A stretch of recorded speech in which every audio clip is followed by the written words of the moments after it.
Well, hello there to all the good people of Ohio and beyond. This is Aaron Knapp, and you're tuned into Unplugged, broadcasting without permission. This is a place where the truth gets louder and we dig deeper, and where we always remember be lawful, not awful. If you want the full stories, the documents, the videos, and everything they don't want you to see, head on over to Aaron Knapp, Unplugged.com. My new home for every investigation, every episode, and every update. And while you're here, be sure to like the video, follow the page, and hit subscribe. And share this with someone who needs the truth. We're building something real here. We're building something fearless. And we're doing it together. Welcome to Unplugged. Let's kick this thing off. Plug with Knapp. Yeah, we cut through the noise. No script, no leash, no polished decoys. Broadcasting without permission. We don't ask. We lift the curtain and we drop the mask. Unplug with Knapp. Yeah, we cut through the noise. No script, no leash, no polished decoys. Broadcasting without permission. We don't ask. We lift the curtain and we drop the mask. Unplug with Knapp. Yeah, we cut through the noise. No script, no leash, no polished decoys. Broadcasting without permission. We don't ask. We lift the curtain and we drop the mask.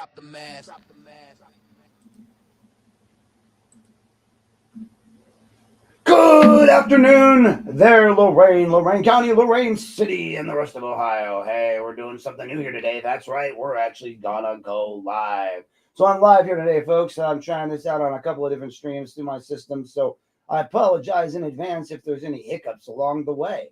That being said, I'd like to welcome you guys here to my first live episode with this new streaming software. I know I've been doing a lot of video recordings lately, and this here is going to be a mega episode, right? It's going to be a mega episode for sure. This mega episode is The System is Broken.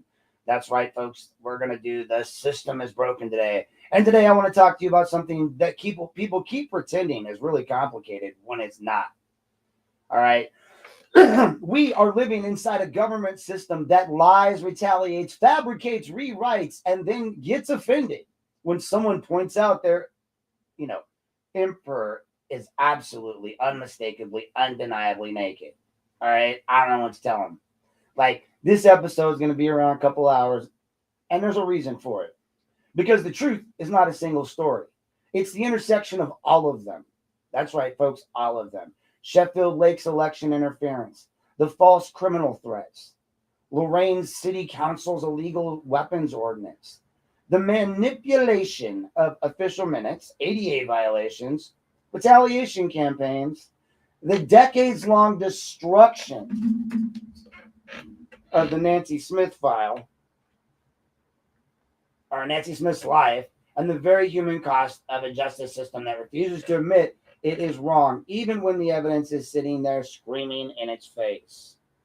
I gotta respond to Garen here real quick. Anyway, everything you're about to hear, it actually connects, folks. Everything that you're about to hear fits a pattern, folks. And everything you're about to hear is the reason people in Lorain County, disabled people, poor people, critics, parents, victims, wrongfully accused citizens don't trust the government anymore. They've watched too many times as too many lives were crushed by mistakes, right? That are not really mistakes, right? They're tactics. That's the problem. They're not mistakes. They're strategies. They're not mistakes. They are the tools of control, folks. And the reason I'm doing this episode, right, is because this thing's gone on long enough. It's long and thorough. It's going to be absolutely unfiltered because, well, I'm done with the polite version of accountability. I'm done pretending that the system just needs a little tune-up, right? I'm done accepting the idea that these political officials who knowingly lie on the record should keep their jobs, while the people they harm consistently get told to, just calm down, file a form. Please. Today, we're getting to the bottom of the full story, right? Today is about every broken piece laid bare. You're going to hear what happened in Sheffield Lake when a mayor tried to criminalize a political website and then overturn a 72% election because the voters dared to pick the wrong guy. I get it. I mean, hey, I get it. You're going to hear how Lorain City Council passed an openly illegal weapons ordinance, right? One that I directly told them violated state law. I personally handed them the evidence, the statutes, the corrections, and the warnings. And you will hear what happened when the Clerk of Council manipulated the official minutes to make me look like a disruption while deleting the shouting and the aggressive behavior from the city's own safety service director, Ray Carrion. You're going to hear how these false minutes became an ADA issue, a retaliation issue, and a civil rights issue. And right in the middle of this episode, right at its emotional core, you're going to hear the voice of Amber Bronish, whose mother, Nancy Smith, was wrongfully imprisoned for crimes that never happened, a woman who had her life stolen, then restored, then threatened again by the very government more interested in preserving its power than protecting its innocence. You know, and I know people who've seen the pictures. Amber and I are now working together professionally because she wants the same thing I want. I want the truth. I want justice. I want an end to the abuse that has followed her mother for 30 fucking years. This episode is the whole picture, folks. This is not fragments. It's not going to be a bunch of headlines, not pieces convenient to the powerful. All of it's connected. Everything. I'm a little scared. It's kind of exciting. I haven't felt scared in a long time. Ugh. So, folks, if you listen closely, you're going to hear the same theme over and over and over and over and over and over and over and over and over and over and over and over again. Retaliation. Suppression. False narratives. That's right, folks. You too can have some false narratives. And that's right, abuse of authority. So, some disregard for the law, maybe. A little fear of accountability dashed in there. And ordinary people being punished for telling the truth. That's right, folks. Telling the truth. The truth. I mean, like, I thought, like, you guys are a bunch of religious people around here, right? So, the truth is what the Bible talks about. This isn't drama, as some would say. It's not an exaggeration. This is your government, folks.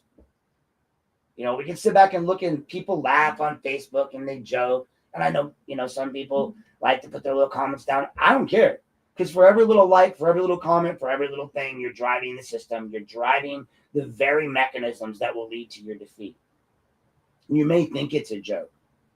But I guarantee you the people at City Hall don't think it's a joke anymore.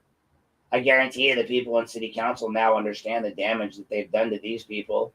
And they understand that the beast that they've unleashed in me. I mean, just like Japan bombing Pearl Harbor, I fear what you did was unleash a giant.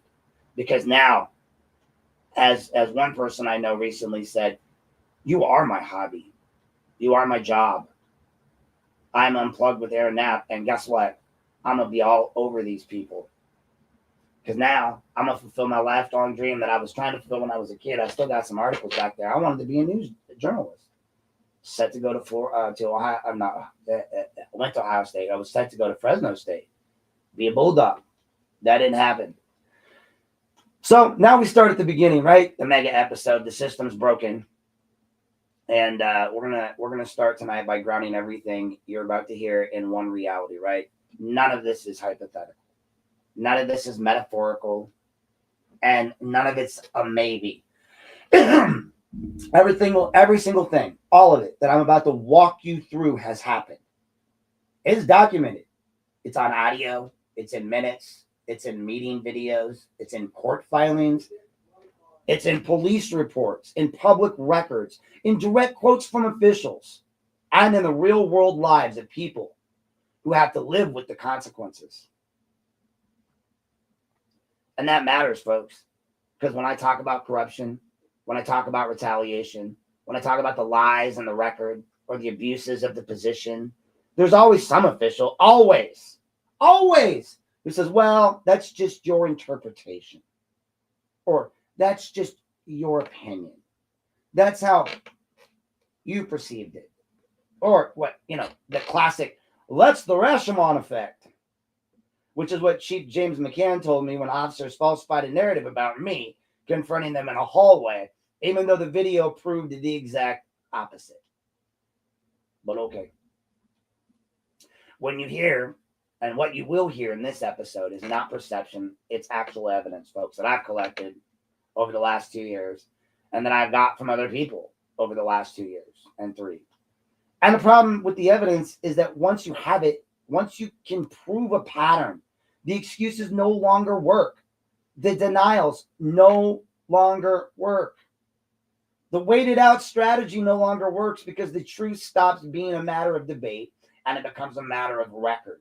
And when the public record contradicts the government's story, well, that's when the system starts to get looking a little over its shoulder, right? That's exactly why the Minutes scandal in Lorain matters.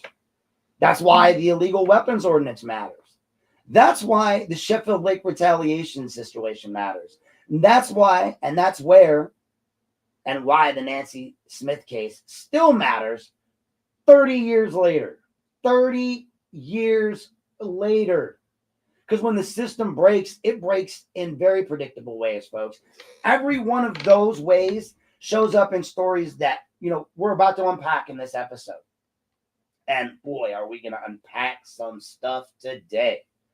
And, we're going to unpack a little bit of weaponizing the process, some retaliation against critics, manipulating the records, ignoring statutory limits, protecting insiders, punishing the vulnerable, pushing them to the end of their wits' end by punishing the vulnerable, choosing the ego and their ego over law. So right there, I'm going to take a quick stop for a quick station identification by our sponsors, and we will be right back. But when we come back, we're going to be looking at Sheffield Lake. A mayor attempted to criminalize a political website because he didn't like what it said, folks. That's the mayor, Rocky Radiff. So stay tuned, folks. After this word from our sponsors, we will be right back. Here at Unplugged with Aaron Knapp, we like to thank our sponsors. We have a few unofficial sponsors tonight, and they are definitely not paid sponsorships. I want to throw out there a big thank you to Joseph Jones and Eric Jones of the Lorain Daily and the Vermilion Daily. They have a local news page. You should check them out. They do plenty of great work broadcasting all the news that is the news that you want to have in Lorain and Lorain County. So check them out. Also, please, if you need any legal services, feel free to reach out to Robert Gargas. You can find him listed online. He's a fine attorney and comes highly recommended by yours truly. And last but not least, I want to mention D&C Radio. Please make sure you check out one of the up-and-coming internet hip-hop stations and all of their shows. They put on a lot of shows. You have the Never Outdone show. You also have the Eric Bowen show, Speak Up, Speak Out. So please make sure you guys check them out as well if you're looking for your latest and up-to-date hip-hop artistry. Thank you for tuning in. This has been... All right, guys, we're back live here. We're going to take a look at Sheffield Lake, a mayor who attempted to criminalize a political website. So, Mayor Radiff over there in Sheffield Lake, he attempted to criminalize a political website because he didn't like exactly what it said, right? He issued a cease and desist order that accused a citizen of telecommunications fraud, even though no statute applied. And that citizen was, John Moreau, councilman-elect. We all know I've had, my words about him in regards to one specific thing. But as I always say, the truth is the truth and the law is the law. And this was not proper. The Case Western Reserve First Amendment Clinic reviewed it. Andrew Geronimo, very respected over there, said effectively that this is nonsense, right? It's intimidation. And when it didn't work, the next move was to try to overturn a 72% election by pretending that an expired eligibility challenge could suddenly be resurrected months after the deadline.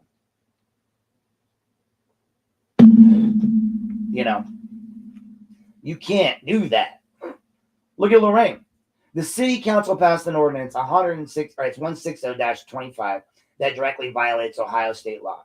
That's not accidentally. That's not in one line. That's across multiple sections. RC 9.68 is not ambiguous. It says municipalities cannot regulate firearms, ammunition, or its components. The Ohio Supreme Court has upheld it twice. It's black letter law, folks. Black letter law. I personally stood in front of that council and I warned them. I handed them printed material referencing the exact constitutional, statutory, and preemptive issues that I gave them. It had corrected language that would have actually made the ordinance legal. And they ignored every single word. Not because the arguments were wrong, not because the citations were wrong, but they decided that the existence of multiple doctorates in council office somehow superseded the Ohio Revised Code, right?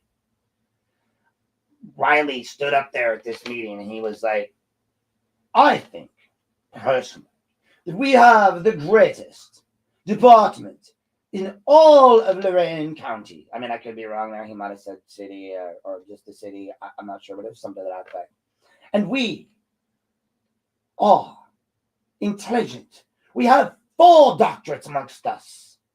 And we are the guardians of all that is right. I mean, I may have exaggerated that part. And we will smash all people who get in our way, especially Aaron Knapp and Garen Petty. I mean, I definitely added that part. But, I mean, he got up there and he was just like, we're so brilliant, right? Ego driven. We're brilliant. Like, oh, my shoulder. Oh, I think I dislocated it, patting myself on the back like the rest of city council. And so somehow he thought he was smarter than the revised code. I mean, literally, Google could have told him 9.68 would have superseded his dumb law. Hey, but when the government starts thinking it outranks the law, that's not just arrogance, right? That's some dangerous shit. Look at the minute scandal. The written minutes on the October 20th meeting deleted the shouting and disruption caused by the safety service director, deleted Councilwoman Springowski, calling him by name, trying to calm him down. Ray. None of that. None of that's in there. But, it exists. Down to all of our departments and assure that as part of our regular checklist that we have for many projects, that we can visit this. This is not a common area because we typically don't waive fees. So it's one of those areas that we'll revisit here as we move along. Yeah, I'm sitting right here. Thank you, Mr. Carrion. Say something? Then why aren't we? Say something? Then why are we? You want to get an attitude? You work for me, Carrion. Yeah, get do it. Mr. Knapp, let's have it. No, your employee is addressing me, sir. No. Excuse me, President Arredondo. You better calm down, boy. President Arredondo. Madam Springowski. At this point, I would move to a point of order and ask that you recess the meeting until this gets all straightened out, because this is disruptive to our agenda. This was our agenda. Yeah, our agenda. The agenda to run over citizens and treat them like shit. Yeah, thanks for that, Mary. I really appreciate you, stopping the meeting. Did you do that when your agenda got disrupted when Tia Hilton did that? Did you do that when anyone else did it? Have you done it when anyone you brought down there did it? No, you just did it when Ray actually disrupted a meeting criminally. But hey, in the context of Garen, now because you charged him, you have to charge Ray. It's funny because if you'd have let Garen off of those charges, you could have said there's no precedence for this, but you didn't. And so now there's a precedence because you disrupted that meeting. And I'd sent you that ADA letter long before this, and you yelled at me.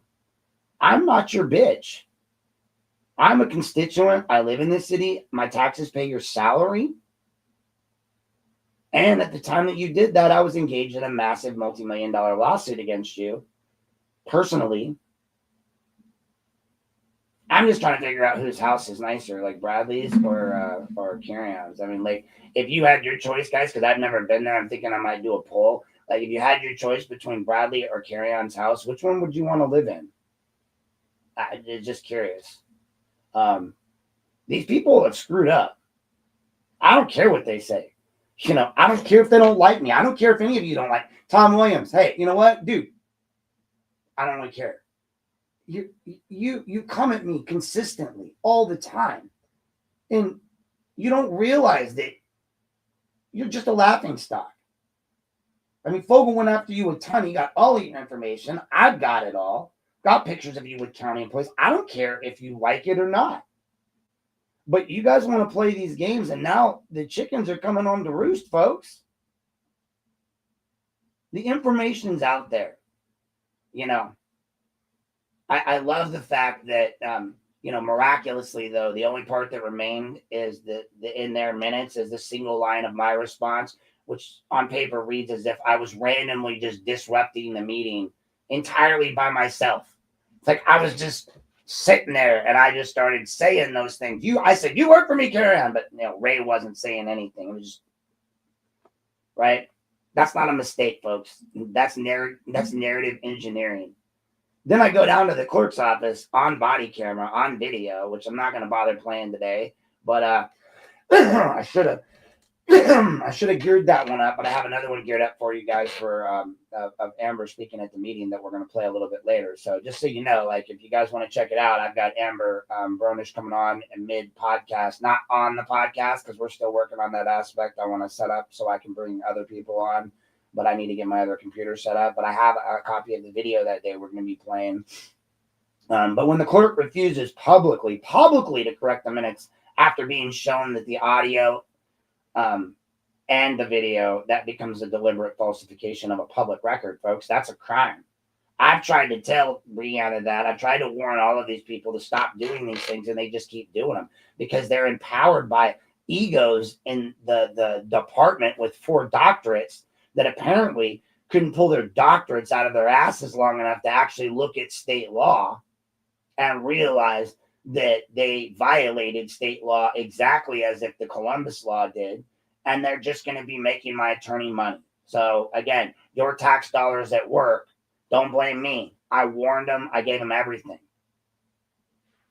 And then and then on this deliberate falsification of a public record, I warned her on that, and I went and filed. So because I'm disabled, and I know Elaine didn't know it. People don't know it because they don't show it. Not all disabilities are visible. You know, everybody online, all of you people call me mentally disabled all the time. So yeah, based on that alone, you're just picking on somebody that you think is mentally disabled or deficient. Kind of funny that I'm the only one out here backing up what I say I'm going to do, right? I tell you I'm going to sue you, I sue you. I say I'm going to go file something, I go file something. Imagine that. A man that keeps his fucking word, right? I'm actually glad I didn't win that election. This was the plan all along, folks. I just needed to get my name out there, and I wanted to run for office. I love the Constitution. I wanted to be part of that process, and I did. And I had someone like Jaslyn with me and Kenny with me. I got to meet a lot of great people. I got to see the concerns of Lorain. I got to go around and meet people and see things. And now I understand so much more. But hey, because I'm disabled, those minutes will shape. They're false, and they'll shape how officers treat me, how officials view me, and how disciplinary actions are justified, right? That becomes an ADA issue. A fact is that the fact is the city can't just erase, you know, things simply because it doesn't find them convenient. You can't, right? So now we arrive at the Nancy Smith case, folks, and that's going to be the emotional core of tonight's episode. A case where no physical evidence, no forensic evidence, no corroborating witnesses, no confession, just fear, politics, and a moral panic that swept through the country in the 1980s and the 90s. All right. I'm going to take a quick pause right there. This isn't like going to be a long one. I'm just going to say something real quick here. In our process of doing these podcasts, these videos, couple people helped us out. I would like to throw a special thank you out there to the civil rights lawyer, John Bryant. You can find his videos online. He posts a lot of First Amendment content and legal content. He's out of West Virginia. He reshared the videos that we shared on Rivera, and I reached out to him recently and asked him if he'd give us credit on the story, and he absolutely said he would. So he did, and so this is us giving our props out. Also, don't forget about the BP Cast. They're another First Amendment auditing channel. They're the one, the official BP Cast, but the BP Cast, they put their information out for us, and they went ahead and shared some of our stories too. So, and then last but not least, don't forget, if you go to my website, I did put together a little kit, and if you Sunlight's a headache for somebody, it's got all the forms you need to request public records, all that good stuff. You can find that on my website, www.aaronnapunplugged.com. In the meantime, we're going to get back to this. So I'm going to warn all of you people that maybe might get a little emotional here. Like, I'm going to kind of go into this one a little bit. And so just, get your tissues ready, because you're going to see the video. A woman wrongfully imprisoned for crimes that professionals are now saying never happened. An investigation that suppressed exculpatory evidence. A lead detective removed after expressing doubts. A conviction overturned. A plea deal forced by fear of a retrial. An exoneration that finally came in 2022, right? And then unbelievably, a new prosecutor is now trying to undo that exoneration 3 years later. That's not justice, folks. That's institutional obsession with never admitting error. I'm going to say this, before I get into this part. I had my issues, again, with JD and Rich Resendez and James Burge, and all those issues revolved around one incident at City Hall. At the county building that led to me trying to get those videos. But all of that came from the McCann incident and their refusal to even investigate or look into it. I get it. I really understand more now. What I was asking for was virtually impossible. I was never going to get a handshake. I was never going to get an apology. I was never going to get, what I needed for closure. This was the inevitable outcome. Me becoming this guy. Me meeting these people. I truly am starting to believe I'm being guided by something, whether that's religious, whether that's just my own self, but I find myself in the position to help people. And when someone asks me for help and is honest, I'm honest too. Just like when that same person told me, hey, you should look into this person, or talk about this person, look into it. I trust their judgment. If you trust them, why wouldn't you trust their judgment? So yes, I do get that everyone has ulterior motives, and I weigh that with my therapy brain. But that's how we ended up, with, hey, Aiden Fogel said, I'm sorry. I said, okay, we're done. On that. He made some disparaging comments about me. That's all I really cared about him. And again, that just helps him, right? It just gets that off the board. And same thing, I get that from Mr. Moreau, and it'll be done there too. I get the games that people play now more so than ever. I get how the hit at Madhouse happened. I get how the extended one that they talk about that they're trying to say happened at some other bar that I don't even, I was driven there by somebody else as we were going to pick up somebody who needed to leave. And nobody's sharing the video of that one because I was, they tried to attack me there too. I'm seeing a pattern. My back turned and people trying to attack me. They need something to come after me with, right? And I'm human. So they're going to find those things. But in the grand scheme, I went through all of that. I feel like that beat down, that political, thing, everything to get where I'm at today. And as I move along in this journey, this is where I met Amber professionally, because she reached out wanting, what any child would want for a mother who's lived inside the shadow of a wrongful conviction for over 30 years. A little bit of fucking peace, a little bit of finality, a little bit of dignity. And in the end, to the fear that every knock at the door is the government coming back for round fucking 2. I see it in her. It breaks my fucking heart. But now, I looked at So I looked at this situation through a lens of, I don't know any of these people. I knew nothing about Nancy Smith. I knew nothing about the case.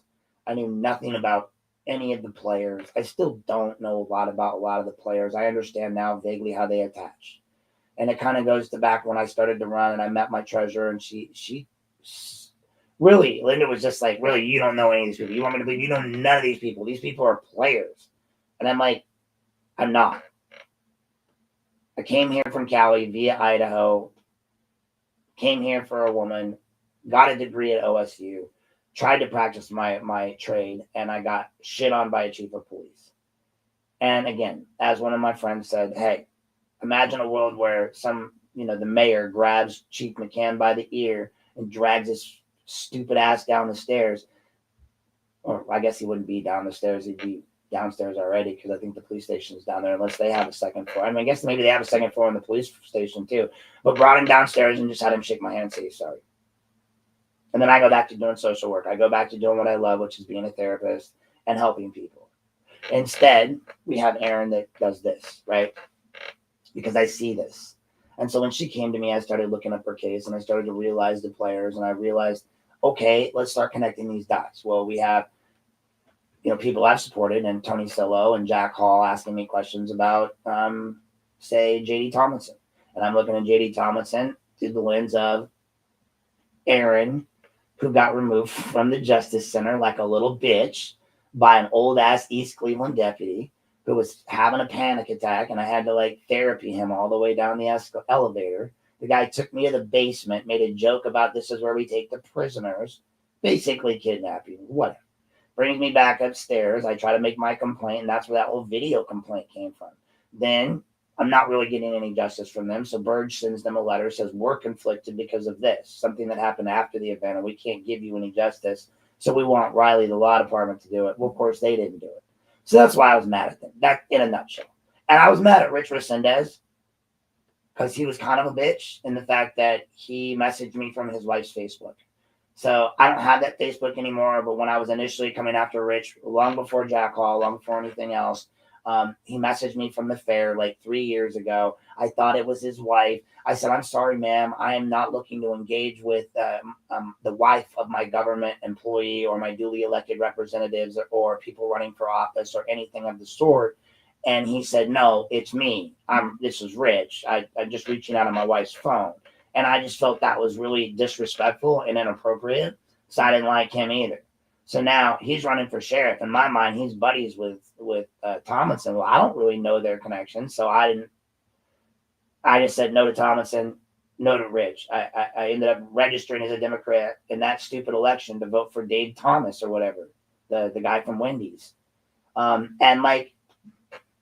again, I'm stumbling a little bit here into this scenario, but I'm starting to see the connections now. I'm starting to ask myself the questions. Okay, why did most of JD's staff stay on with Sillo when Sillo took over? What most of his staff you would think would leave? Why did Sillo keep most of the staff?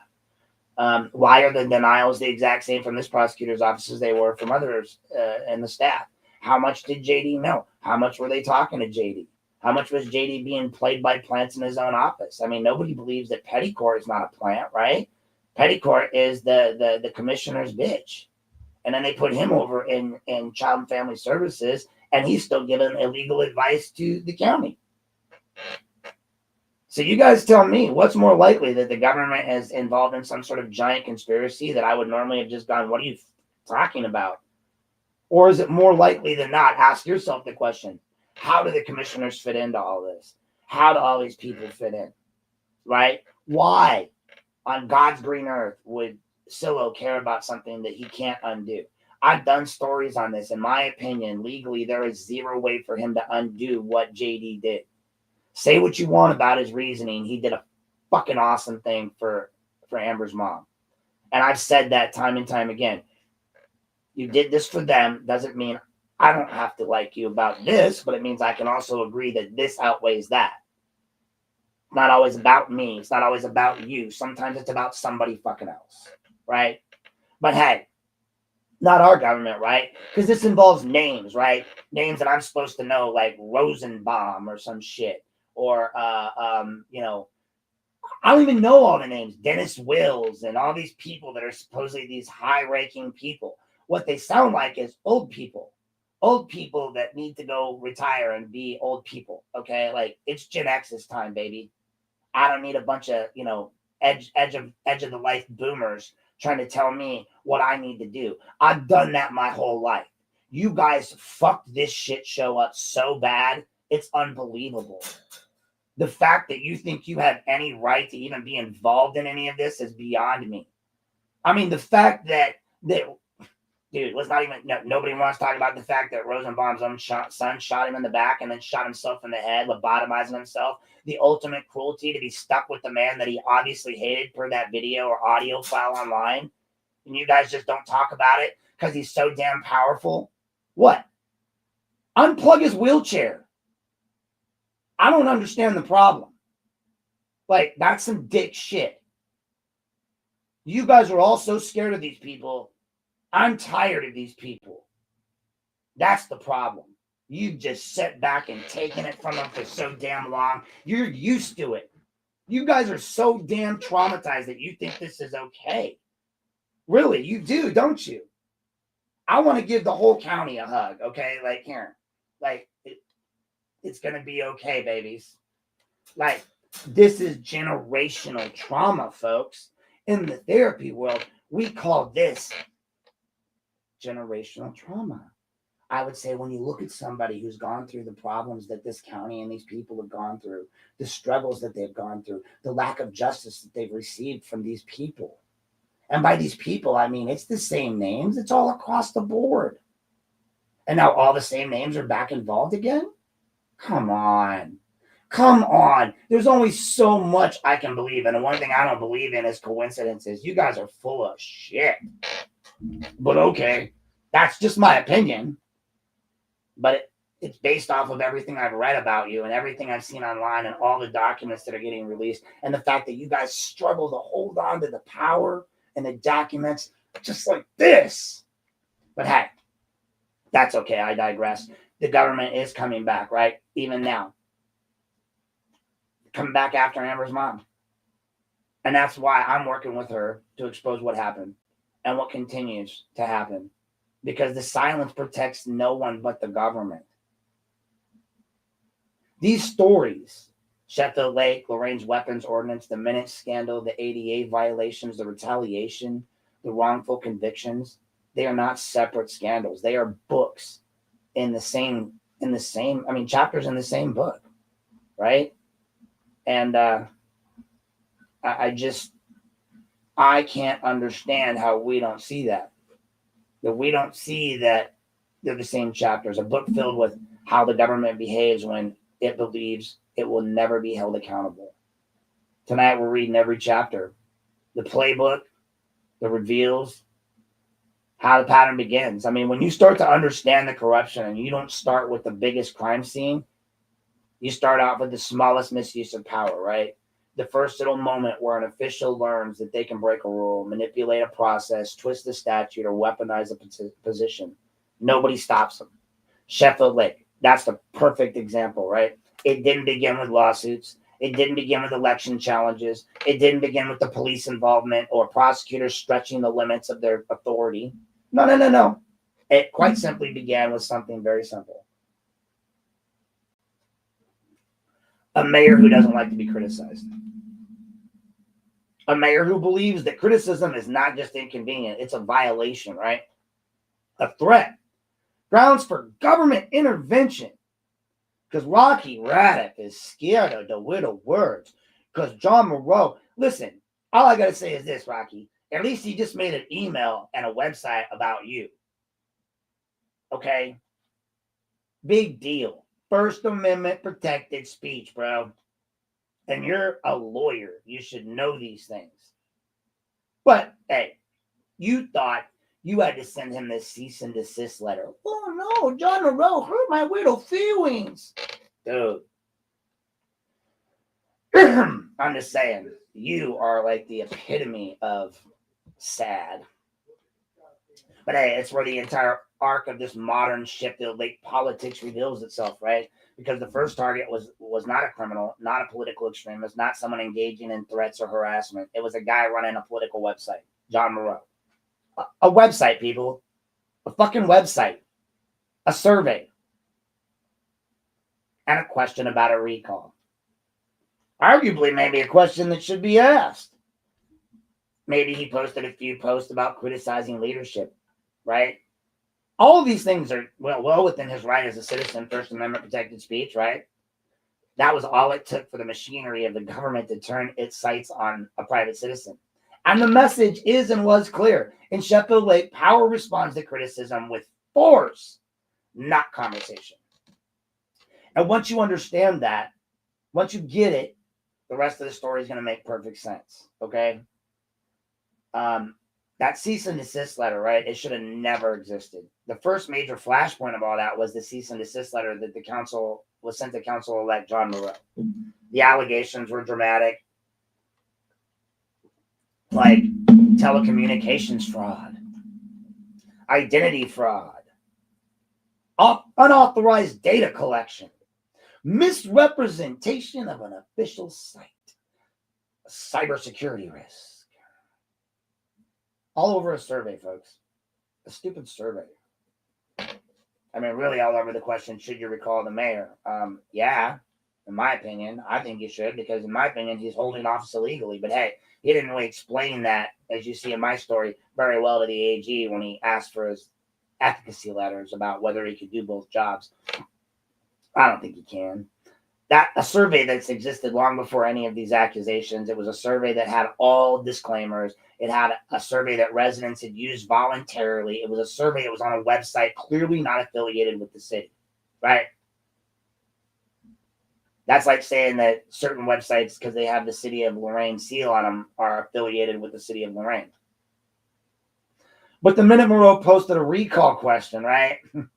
The minute he challenged that mayor's position publicly, the government had to step in, and he treated political speech like it was a criminal act. Case Western said, I don't think so. First Amendment Clinic reviewed it, the legal claims. Their conclusion was devastating in its simplicity. None of these statutes applied. None of these elements were met. No reasonable interpretation supported criminality. The claims chilled political speech. Seems to be a common theme in all of these situations, right? It wasn't about cybersecurity. It wasn't about protecting residents. It wasn't even about the law. What it really, really, really, really was about was control. A mayor used the full weight of a city's legal apparatus to intimidate someone who criticized him. That's how corruption roots itself, folks. A government official discovers that a legal threat works. And then they use it. And they keep using it until the public pushes back. So the public finally sees what the city's done, and the backlash is like almost immediate. Residents recognized what was happening, right? A website that they had been public for years, apparently, suddenly became a threat. The instant it threatened political comfort. Legal experts recognized it. Constitutional scholars recognized it. Journalists recognized it. I recognized it. Everyone recognized it conveniently except the administration that initiated the threat, right? The mayor eventually backed down. Mayor Raddiff, Rocky Raddiff, Prosecutor Raddiff, whatever hat you're wearing today. He claimed that it was a small branding adjustment on the website, somehow resolved all of the issues, despite the fact that the very survey he complained about never changed at all. So what changed? Not the law, not the facts, not the risk, not the website. Oh yeah, that's right. What changed was public pressure. Once again, proving to everyone that's watching, when people push back, the government actually will retreat. When people stay silent, the government will advance. Now, I don't know about you guys, but that seems like bad tactics to me if you stay silent then. Because they're just going to advance on your rights and keep advancing on your rights. And every person that laughs at the post that we put out there that talk about the truth, whether it's someone you like or not, is somebody that's part of that mechanism looking to suppress your rights because they gain benefit from that, right? They gain benefit from you not asserting your rights. They gain benefit from their gun laws and no one saying anything about it because they take away your rights. You know, you guys can complain how you want, but this is the way they do things. Shifting the targets. Now, this brings us to that point, and where I talk about that. It doesn't matter whether you like people or not. So they shifted targets. They went after Aiden Fogel. He had a 72% election win. For everybody talking about me and over here in Lorain, they're like, oh, 75%, you lost by 75%. You got blown out. Okay. Well, if I got blown out, then Aiden blew out his opponent. So, but since silencing Moreau, it didn't work, right? So the next piece of the playbook activated. They go after the guy that the voters chose. They go after Fogel. He won his race in a landslide, 72%. In a democratic society, that should have been the end of the matter, right? The voters spoke. The Board of Elections certified the results. No challenge was filed with the law when it required it. But then Sheffield Lake reviewed it. They reviewed, I guess, an expired eligibility objection after the election, right? And this move is not common. You don't see this anywhere. It's not routine. It's not even endorsed by a precedent. It's more like kind of like why judges have to say out loud in their courtrooms and overland, like, who's writing all these contempts? I paraphrase. Ohio courts have warned repeatedly that post-certification removals, like, they destabilize the democracy. I want you to hear that word. Post-certification removals destabilize democracy. That sounds like something, the CIA would do to a third world country. Not something going on in the United States of fucking America, right? But hey, what do I know about that? Everybody likes to make fun of me. I mean, it's not like, I got that little honorable discharge or serve my country or anything, right? No. But hey, the law expects challengers to act before the ballots are cast. Because once people vote, their decision has to fucking mean something. Unless you live in Sheffield Lake, I guess. In Sheffield Lake, they approached the entire issue with a tone that basically said, we don't like this outcome, so maybe the law doesn't apply this time. Let's be clear. Fogel's convictions are decades old, folks. To my knowledge, it's been discharged. And it's not one of the disqualifying offenses under Ohio law. And I know people are like, well, hey, it's, he had these other ones over here. I get it. But it's not a disqualifying offense under Ohio law. If you guys want to go out and fight that, go out and fight that with the government. We follow the rules no matter what. We follow the laws no matter what. We don't get to pick and choose which laws apply to which person, which candidate, and which person we like. I lost, fair and square. Angel won, fair and square. I'm not going to go deal and expect someone to challenge that on my behalf. This is bullshit. It wasn't a disqualifying offense under the law, and the Board of Elections had reviewed it, and the statutory challenge window had already closed. Nothing changed except that Fogel won. That's not ethics, it's not the law, and it's not governance. That's political retaliation disguised as legal interpretation, folks. You call it whatever you want. I didn't necessarily like the guy, but that doesn't mean I want to see my system overturned. But I, served my country to serve and protect. That I want to just let people make up their own damn rules and whatever. So if Sheffield Lake wants to talk about qualifications, then we got to talk about the Ohio Ethics Commission, right? Because long before the city cared about Fogel's eligibility, long before it cared about the integrity of statute, the Ethics Commission had issued warnings to then councilmen and later mayor, Mr. Rocky Radiff. I reported extensively on this, right? Warnings about conflicts of interest. It's in my story. Overlapping roles. Yeesh. Duties that could not ethically coexist. Ew. Representation issues between political subdivisions.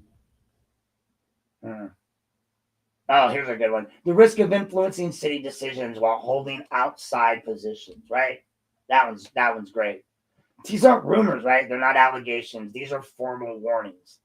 I have them in paper that came from the AGs. right? He asked, they answered. And I've uncovered more problematic issues with that when you start looking at like Baez being a councilman in Lorain, and you start looking at all these other aspects of the Lorain sewer contracts being tied to that. You can't separate the two people. And again, the biggest one of them all, he is literally a prosecutor in Sheffield, in Lorain's municipal court. And Lorain's municipal court has an agreement to cover all of Sheffield Lake. You can't be a prosecutor in Sheffield Lake and be a mayor. A mayor in Sheffield Lake can be a prosecutor in Lorain when that court serves your community. So what did they do? Nothing. Not a damn thing, right? Of course not. They didn't restructure anything. They didn't build any firewalls. They didn't try to, separate duties. They didn't even address the concerns. Instead, they basically promoted him. They gave him a new job. They made him the mayor. And later, that same mayor carrying unresolved ethics conflicts becomes a prosecutor in Lorain Municipal Court. Well, actually, he was already a prosecutor. That's why he had to ask all these questions, why it's on file at the AG. That's that same court, right, that we talked about earlier, the one plagued by that parking ticket scandal, a court that handles Sheffield Lake's own cases. I wonder how many of those parking tickets were Sheffield Lake residents. You drive to Lorain, you get a parking ticket in Lorain that's suddenly, a misdemeanor, and now you're in front of your mayor. So when Sheffield Lake tries to wrap itself in this flag of statutory purity, the Jonas Brothers in a purity ring, by attacking Fogel, the hypocrisy is kind of fucking binding. And blinding at that. It's blinding you because you ignored the ethics warnings for years that I brought up. You ignored deadlines for months. You ignored constitutional principles when it was convenient to you, right? Suddenly, the law matters. Yeah, only when it benefits you politically. That's the playbook, folks. I wrote about it, the Graves Network and the culture that it created, right? A city isn't corrupt because one person's corrupt. A city becomes corrupt when a network forms, right? A network of influence, of protection, of insiders who know how to move information quietly out of public sight. That's where this, the name David Graves come in. He's not it's not as formal as a villain. He's not an elected official with direct wrongdoing ever proven, right? I'm not suggesting anything. I'm just asking questions here. But as a part of a culture, a long-standing presence in the administrative environment where informal influences shaped decision-making, internal documents, patterns of communication, the administrative behavior that form an entire era demonstrate a city in Sheffield Lake where transparency has been optional. Accountability has been was just performative, right? We're over here doing the right thing. Look at us. Well, we're slipping money out of your pockets. Insider loyalty matters more than public duty, right? Decisions that are made through back channels, dog trucks being exchanged between police departments, hiding of ex-mayors' body cam footage of issues with city and employees, county prosecutors protecting Mayor Brang. We've got questions. I've got questions. Haven't gotten answers to. Decisions that are often made through back channels. Criticism triggered by retaliation. You can't understand Sheffield Lake, though, in 2025 unless you understand Sheffield Lake from 2012, 2014, 2018, and 2020. Because the culture's never changed, only the names. Then, and when a culture is built on suppressing dissent, retaliation, and retaliating against critics, ignoring warnings, and bending deadlines, you get exactly the series of abuses we're seeing right now. False criminal claims, lies about websites, challenges filed too late, elections undermined, deadlines ignored, ethics warnings shoved off, power taken as birthright, not as a responsibility. And, I don't know, let's not even get into those stupid high-rises that they're arguing about over there. But why this matters to the rest of the episode is that Sheffield Lake isn't the biggest scandal. It's not the oldest scandal. It's not even the most damaging scandal. But it's the clearest example of the playbook, right? You can open this up. The playbook that will show up later in just about every aspect of our government. Lorain's illegal weapons ordinance. The falsified minutes that targeted disabled residents. ADA violations, retaliation. Prosecutors trying to undo a wrongful exoneration in Amber Smith's mom. That one. Prosecutors, our county prosecutors, Tony Sillo, trying to just heap more pain onto a woman and her daughter, and prosecutors trying to undo a wrongful exoneration. Hey, when are you going to give me that call back, Tony, that you told me you're going to give me 2 weeks ago about the McCann case? Yeah, that's what I thought. I thought that was going to be the answer. He says, oh, Aaron, like I'll get back to you by Friday or next week because, I'll make sure that I get back to you and let you know what's going to happen with that and where the progress is with that investigation. And I was like, all right, I believe you, bro. Like, you do you if you want to do that. But in the grand scheme of things, what he really meant to say was, a bullshit, a bullshit, a bullshit, a bullshit, a bullshit, a bullshit. so I don't know, whatever, All I know is that they've done record manipulation. They've done narrative distortion. The government has tried to comfort with lying to the public. Sheffield Lake's the diagram, the transparency layer that allows you to see how all the other stories fit on top of it. Because if a city is willing to just misuse legal threats to silence a critic, a city is willing to challenge an election after the votes are counted. If a city ignores ethics warnings when it benefits insiders, then in the end, what else are they going to do? What won't they do? What won't they do? So let's kind of shift from Sheffield Lake here to a small city with a big retaliation problem, right? To Lorain, a city that has decided it can out-legislate the Ohio Revised Code. This part of the story starts quietly on paper, right? In committee with a document titled Ordinance 160-25, which was a total rewrite of Chapter 549, the weapons section of the Lorain City Code. At first glance, you might think that, well, maybe they've just updated some definitions. Maybe they clarified something, right? Maybe they modernized it, right? Okay, cool. Like, I get it. I went down and listened. I did. I went to the meetings. Prosecutor was there. County prosecutor, sheriff, everyone was there. No, that's not what they did. Okay, this wasn't modernizing. This wasn't keeping weapons out of the hands of kids like they said. It wasn't anything they claimed it was going to be. It wasn't modernization. It was reinvention, and not the kind the law allows, right? The kind that the sneaky Democrat lawyers like Riley like to make up behind closed doors. And mind you, it was made up. We're going to win this lawsuit. I definitively can tell you that because the ordinance didn't tweak the code. It rewrote it. You can't do that in Ohio. You want to do that? Go to California. That's what they do in California. It rewrote the code. It expanded penalties, created new offenses, reclassified conduct, inserted restrictions, and went places municipal governments have zero authority to go. That's why I left California. You can say what you want about, me not being a Republican, but my feelings on the Second Amendment are the most Republican thing about me. Every citizen has a right to bear arms, right? That's so succinctly defined in the Second Amendment. It's more clear than anything else. It's more clear than corruption in Lorain. So you start shitting around with that, and it's going to get me a little pissy. You notice I didn't wait any time at all, and the reason why I didn't waste was because I knew Buckeye Firearms would come in and go after him before I did if I didn't do it. So I made sure to get it. And with Buckeye Firearms in Columbus, it was John Doe's. You notice it's not John Doe's here. We have 3 individuals that want our names associated with this. We want people to know that we are proud Second Amendment supporters, and what you did was BS. And I warned you and I told you, and the important part of this is it directly violates RC 9.68. That's the state's firearms preemption statute. They made this statute to not be subtle. They made it so it doesn't dance around the issue, right? It doesn't kind of sort of imply something. It doesn't beat around the bush. It doesn't tell you anything other than the friggin' facts. It says, and I quote, only the state of Ohio may regulate firearms, their components, their ammunition, and the manner in which they are carried, transported, owned, stored, or used, end quote. That's it. It's over. That's it. End of story. Period. Case closed. A circus monkey could have figured that out. Before doctorates couldn't. The Ohio Supreme Court has upheld it twice. And they just looked at case law. Like the law requires.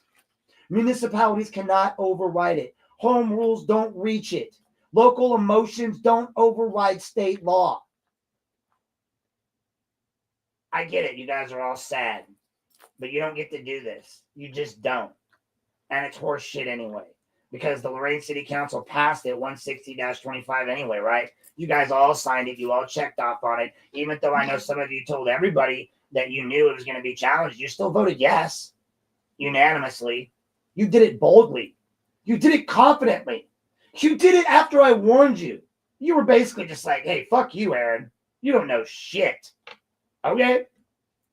Aaron understands that. I get the reluctance to believe me. It sucks. But this is where I entered the chapter.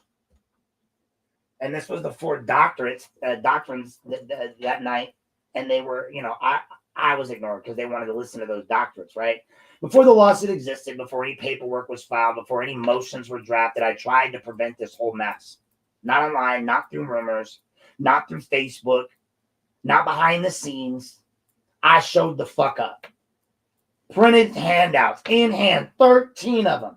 I cited the Ohio Revised Code. I cited RC 9.68. I cited the Supreme Court cases upholding it. I marked the unconstitutional sections. I offered corrected language. I warned them about injunctions. I warned them about the cost.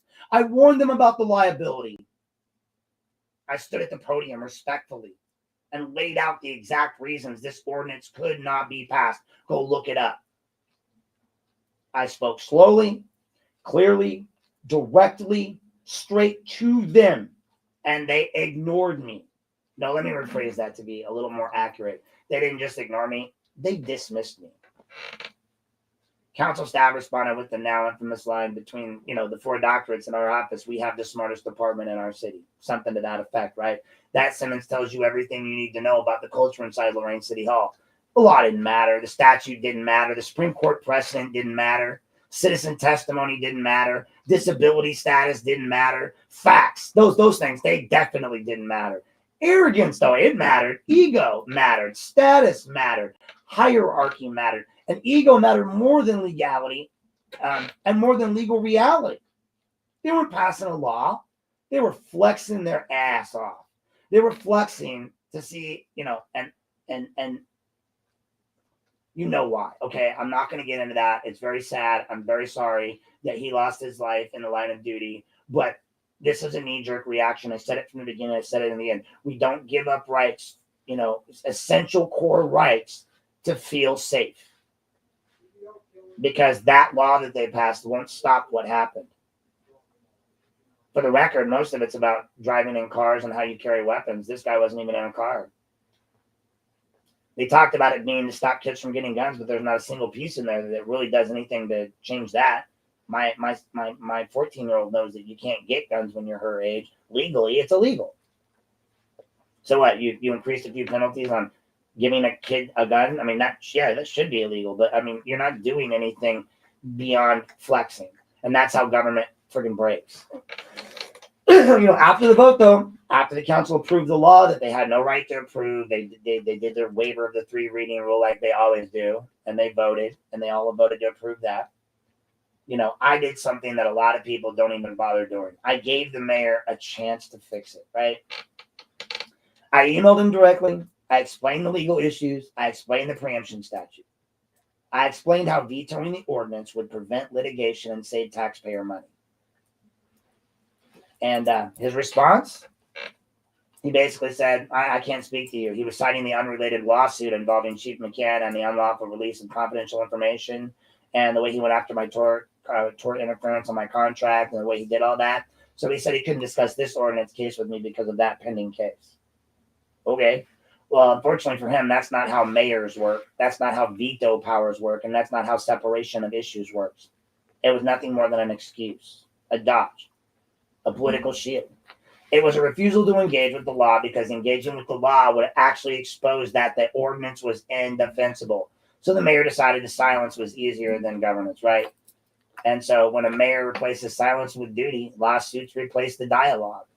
I mean, but then again, it's not like Bradley really thinks he works for us, right? Like, he doesn't think we matter. I'm in a public area, bro. Pretty soon what he's going to do is he's going to say that he can't continue with the meeting because you won't exit. And that's not my problem. You work for me.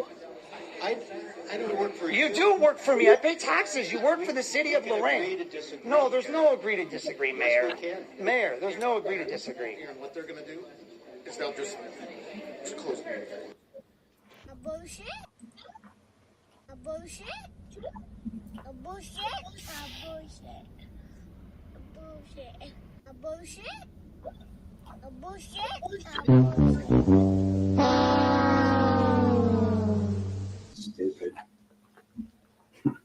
So hey man, like, and why this ordinance is illegal, this is factually, it's not opinion. Like, this is the part of the episode where I'm gonna, like, kind of bring you back down a little bit and spell it out for the people in the back, because I know there's a lot of dense ass people out there, according to what I see online, that just don't want to accept the fact that the city of Lorain's legal department, which apparently needs this refresher, these are the factual violations. Cities cannot create first-degree misdemeanors for conduct the state classifies differently. 160-25 did exactly that.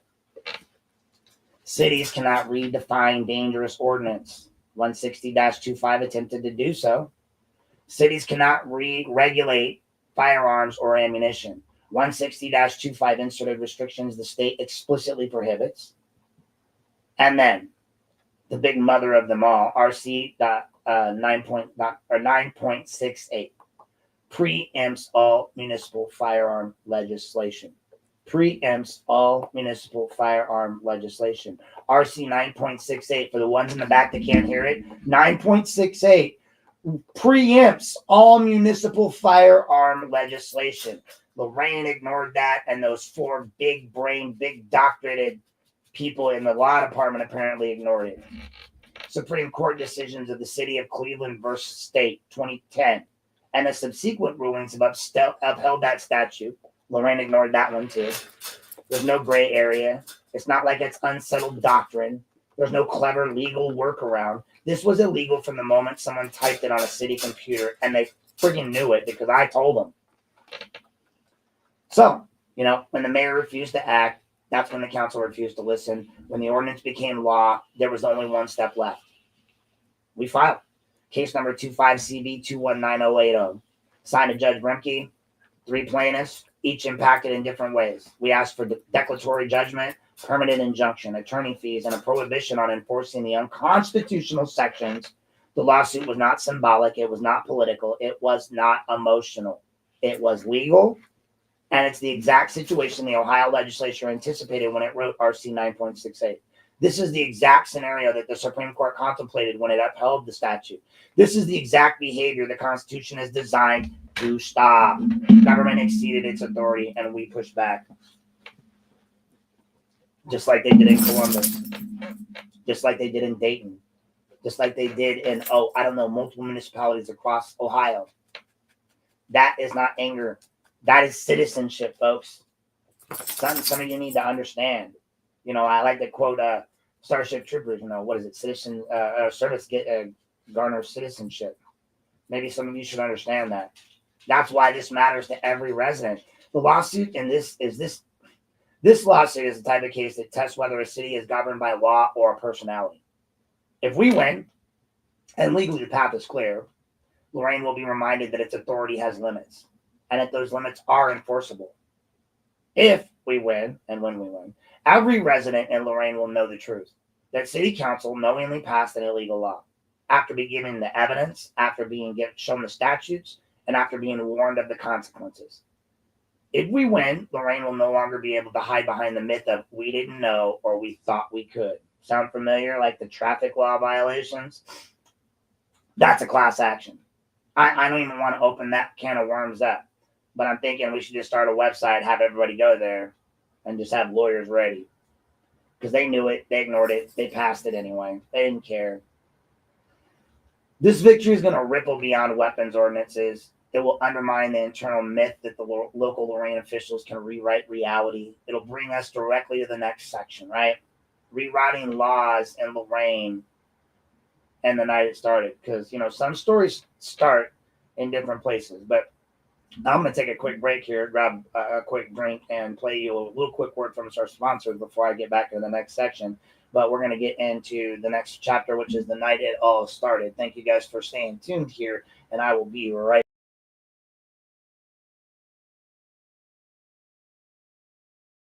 Unplugged with Knapp. Yeah, we cut through the noise. No script, no leash, no polished decoys. Broadcasting without permission. We don't ask. We lift the curtain and we drop the mask. Unplugged with Knapp. Yeah, we cut through the noise. No script, no leash, no polished decoys. Broadcasting without permission. We don't ask. We lift the curtain and we drop the mask. Here at Unplugged with Aaron Knapp, we like to thank our sponsors. We have a few unofficial sponsors tonight, and they are definitely not paid sponsorships. I want to throw out there a big thank you to Joseph Jones and Eric Jones of the Lorain Daily and the Vermilion Daily.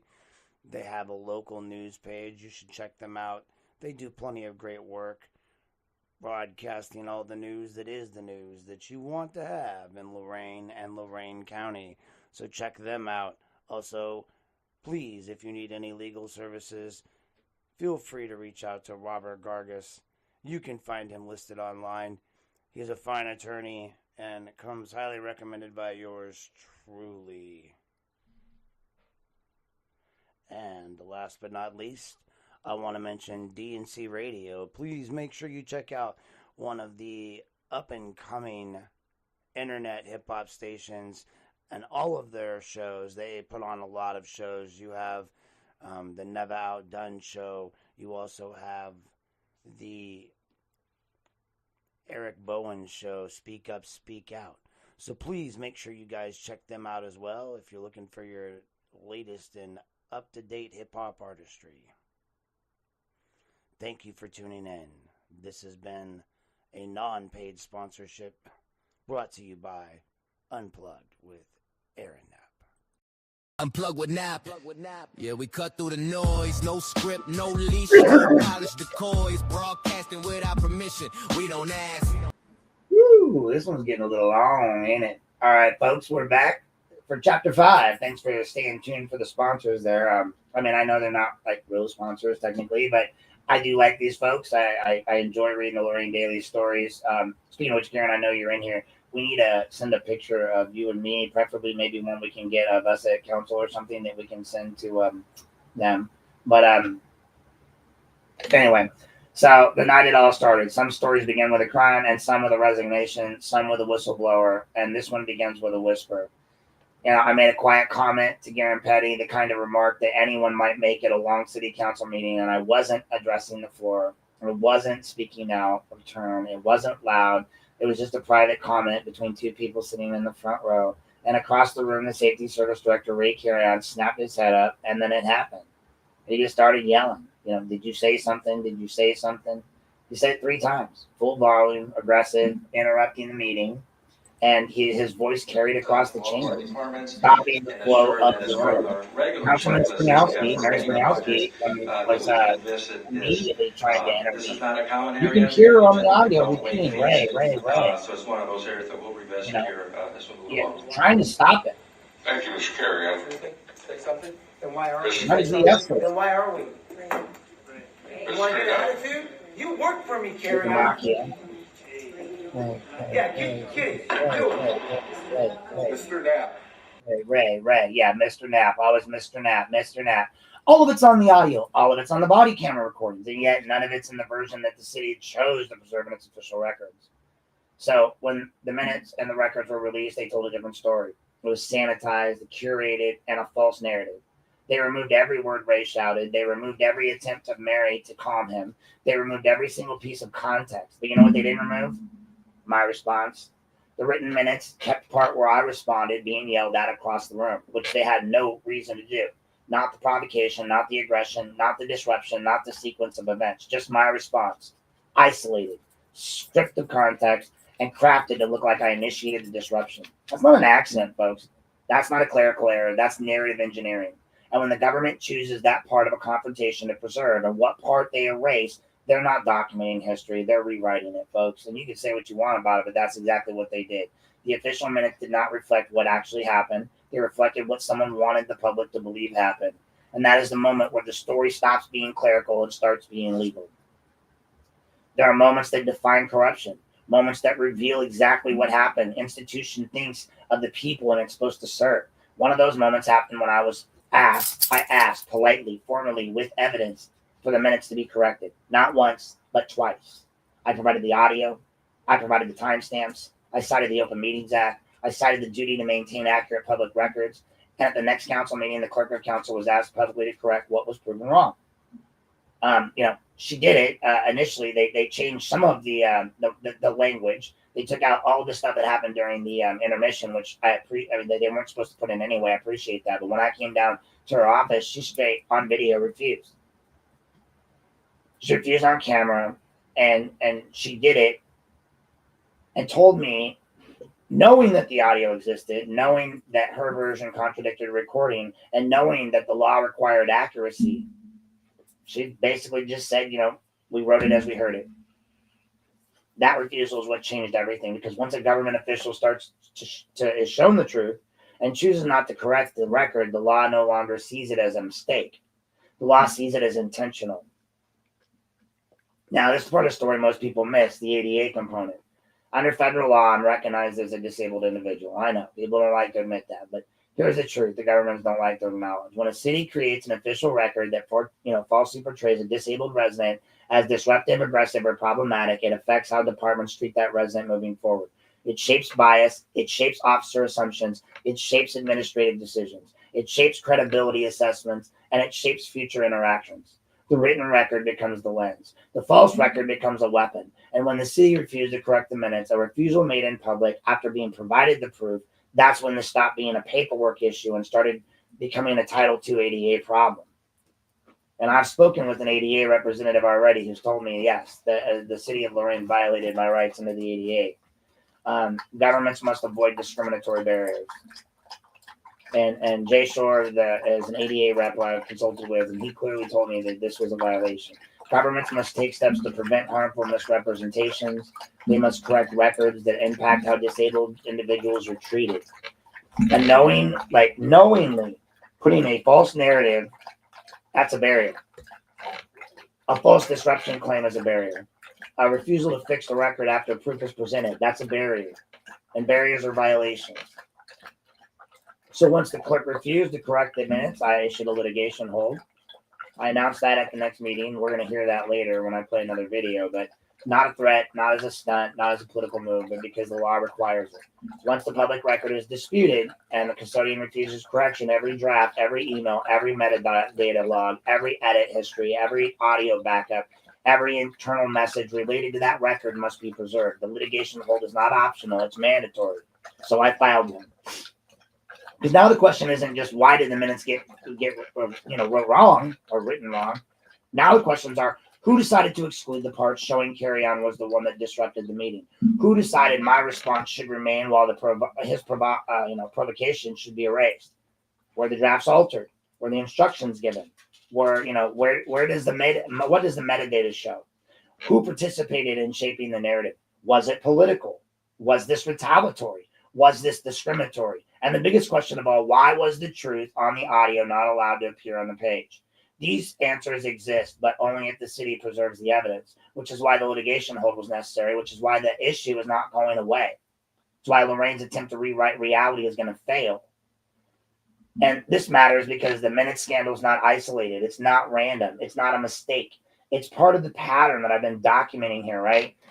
This is why I said it's going to be a long one, folks. I know people are going to come and go. They're going to cut in and out of this one. But Sheffield Lake is rewriting the laws that, when votes don't go their way. Lorain's rewriting the weapons code to override state laws. Officials are rewriting public narratives. Prosecutors rewriting history in the Nancy Smith case. The written record is the foundation of democracy. When that foundation cracks, everything above it collapses. This episode doesn't work without that chapter. Because that chapter is where the corruption begins and becomes undeniable. When governments can't win honestly, they alter the record. When governments can't justify their actions, they erase the context. When governments cannot silence their critics, they rewrite what the critic did. They make him criminal. They make him the bottom of the barrel. That's the chapter, like the bridge. The bridge between Sheffield Lake's retaliation and Lorain's unlawful ordinance. The emotional core of the episode. And this is the bridge, right? the story of a woman, Nancy Smith, who spent 15 years in prison because official records were falsified, manipulated, suppressed, or created through pressure. And this is the moment where my narrative meets Amber's. This is where the record lies, where a life can be destroyed. It shows it. How, when a record lies, it destroys. So our next section, I'm going to pause right here for a second, is going to be the main part of, I'm going to talk about the Nancy Smith story, and I'm going to include some video narrative here. So I just want to give everybody a chance to take a breather. And just remember, this is a person's story. This isn't some, conspiracy theory. This is a woman's story. This is a daughter's life, or a life that was stolen. I see a childhood stolen. And, this is the story. So, there's stories you cover because you're a journalist. And then there's the ones you cover because, they just won't leave you alone. And then that's kind of, the Nancy Smith case kind of started as research, right? Just a wrongful conviction, decades old, familiar Ohio tragedy, and a long list of institutional failures, right? I saw it in my own hometown in Bakersfield. This went all across the country. But the moment I met Amber, Nancy's daughter, it stopped being a historical case to me. It actually became something else entirely. Her clarity, that's my daughter's name. Whenever I say that, she always comes to clarity. Her honesty, her pain, and her determination. I don't even know how to explain it. It's rare to meet someone who can speak about 30 years of trauma the way that Amber does, right? It's not theoretic. It's not theatrically in any way, shape, or form with her. It's not melodramatically. It's with a calm, grounded exhaustion of a person who has been carrying a boulder uphill since childhood. I mean, just on her back. The fact that she still smiles through it all.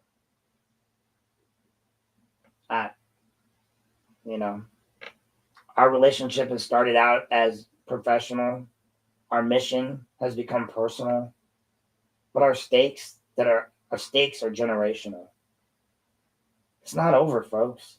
Because when someone is still trying to drag her back and her mother through the courtroom, because the corruption just didn't end in 1994, right? It's still alive today, just like all of the protagonists and antagonists are.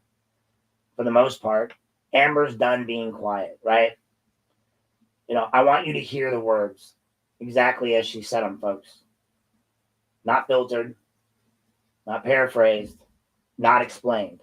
From her mouth, the way she said it. She started out and she's like, my name's Amber Bronish, I live in Lorain, and my mother's Nancy Smith. Already the room shifted. She was like, if you know that name, then you probably think you already know the story. And then she walked everyone through the timeline, right? The conviction, the coast testimony. She talks about all of the things that she went through, the prison sentence of 30 to 90 years. She described, to me, growing up in courtrooms, growing up in the false shadow of accusations proven false. She's talked about growing up with the fear instead of normal childhood memories. And she said the line, when I heard her, you might not know, it gutted the room though. You might not know what it's like to wake up every morning and see fear on your mother's face 30 years later. It's not history, it's her life, folks. This is what she went through. And I'm honored to have, even for her to even share this with me. Who wouldn't want to help her? This crosses boundaries. This should cross everyone's boundary. This should make everyone's heart hurt, because as a community, these people have been wronged, and we need to unwrong them. Other people bring Amber on. They talk about the case. JD and Burge went out and fixed the thing. But of course, we don't see those things. They don't put those things in the public eye, right? They don't show you what happens when a daughter shows up at a council meeting and wants to have her speech. And in the beginning, I'm going to pre-warn you, you're going to hear me speak, and it's in regards to the minutes issue, which is why I brought that up right before this. And then you're going to hear her speak. So I'll give you a little bit of a leeway. You hear me, and then you're going to hear her. But this is the video, and I'm going to pre-warn you when it gets to her, like, have your tissues ready, okay? Please, because I'm not responsible for any emotions that you receive from watching this video. But it's really hard to not feel the pain of this woman and what she's been drugged through. And I see it more clearly than, like, in her eyes and in her face, and in the fact that she still can smile, that she still has hope that the people of this city and county might finally step up and support her mother and maybe her the way that they should have back in '94. But let's do it.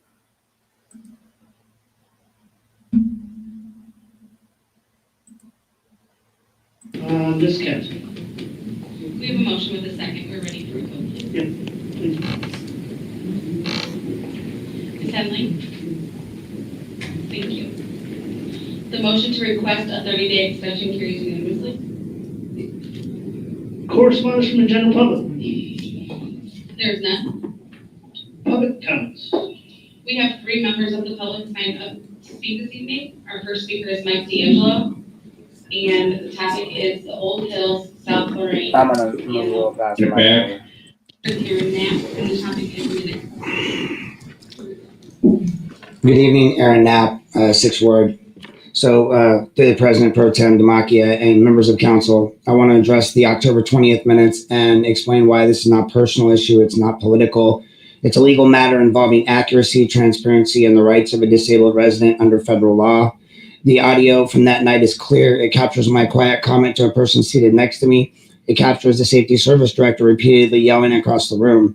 It captures Councilmember Springowski trying to stop the escalation, which I appreciate very much. Thank you. And none of that appears in the minutes. Only my replies appear. That creates a version of the events that's incomplete and misleading. And anyone who listens to the audio can hear the difference. I've asked twice now that the minutes be corrected. I provided the recordings. When the Clerk of Council was given an opportunity to correct the omissions, she's refused on video. At that point, it ceased being a simple clerical oversight. Ohio law requires the minutes be accurate. The Public Records Act prohibits creating a record that fails to include key facts that alter the meaning. Once the clerk refused to fix the minutes, the law required me to take the next steps. Because the official record does not match the actual recording, and because the city has refused to correct it, I issued a formal litigation hold. This requires the city preserve all versions of the minutes, all drafts, all emails about all edits, all audio backups, and the video that shows the refusal of the correct record. This is the standard legal step when a government record is in dispute and protects both sides, ensuring that nothing is changed or destroyed. I need the council to understand also that this situation affects me as a person with disabilities. When a meeting narrative is altered in a way that casts me as the source of the disruption, when the actual recordings prove otherwise, this affects how I am treated by this government. It implies and impacts how officers respond to me, how my concerns are dismissed. Under Title II of the ADA, a government cannot create or maintain an inaccurate record that harms the participation or credibility of a disabled resident. That is why this issue matters. I'm not here to argue with anyone. I'm here because the record of the government must reflect the truth. The audio shows what happened. The minutes should match the audio. So thank you, guys. Thank you. All right. So that was my portion. Now I'm going to remove myself from this because I want you to just see Amber's portion. I'm sorry, I'm holding the camera out to the right of me, but I want you to see this part. This is directly like where she speaks. And again, I'm pre-warning you, it's a little emotional. So.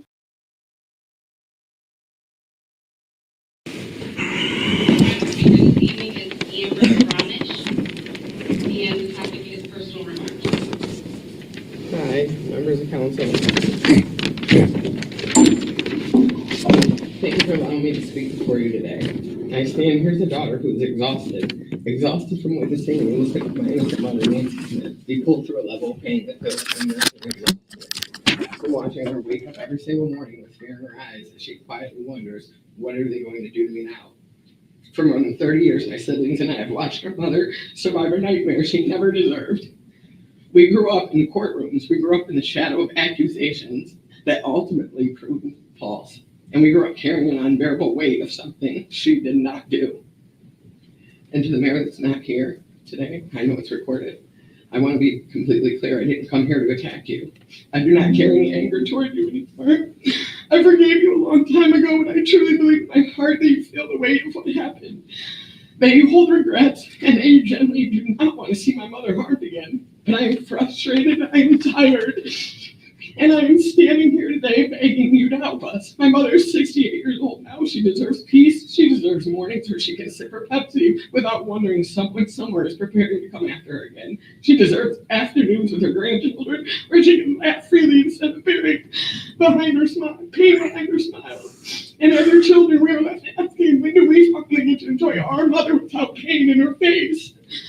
The situation is not about politics. It's not about strategy. Strategy is about human life. A woman who was cleared, a woman who endured injustice after injustice, and a woman who is now threatened with another blow.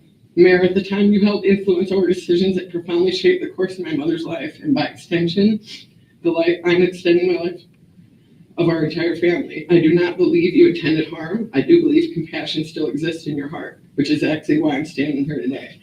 I'm asking you to help us. Tell the public what is happening is wrong.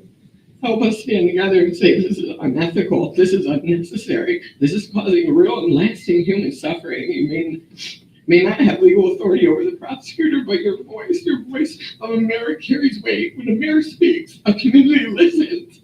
It can shift perspectives, eliminate truth, move people toward empathy, and give my mother something she has been denied for decades, a genuine chance to heal. So I'm asking you as her daughter, begging the mother's peace, please help us, please speak up, please give this community permission to care again. We are exhausted, we're hurting, and we're desperately asking for compassion from the leaders who represent us.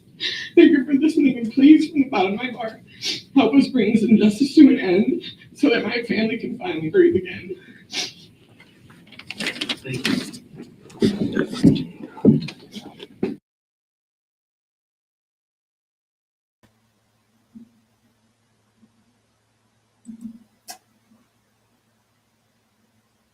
Oh, well, there you go, folks. Now dry in place. I mean, just let those words sink in for a minute. That's the pain of a daughter, of a family torn apart.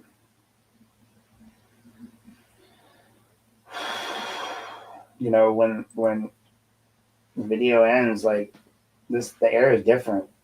Suddenly all the legal vocabulary, wrongful conviction, misconduct, motion to vacate, suppressed evidence is no longer abstract, right? It's right there in your face. It has a daughter. It has a 68-year-old woman who still wakes up afraid that the knock at the door means someone is coming to take her back. Amber told the city, this is not about politics. This is about basic human dignity.